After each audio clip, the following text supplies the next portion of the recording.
5 financial IQ na mga mayayaman.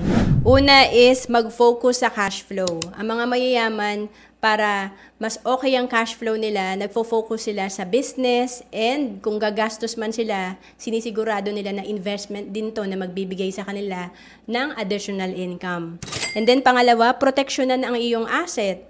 Ang mga mayayaman, naniniwala sila na ang insurance at healthcare ay investment. Para pag may financial loss, hindi talaga nila mararamdaman ito dahil na-transfer nila yung risk sa insurance company.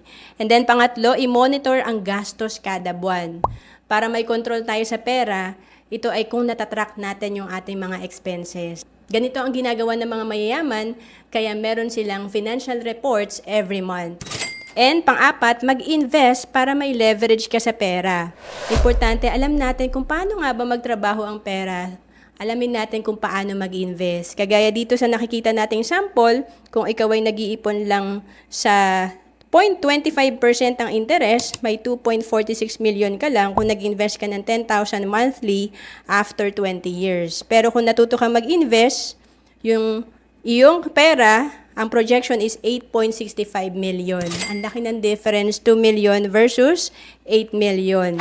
And of course, panglima, magbigay ng oras sa financial education. Pag tayo ay naintindihan natin kung paano ba mag-invest, ano ba yung value ng pag-build ng asset, mas ginagawa natin to at mas nagiging maingat tayo sa paghawak ng pera.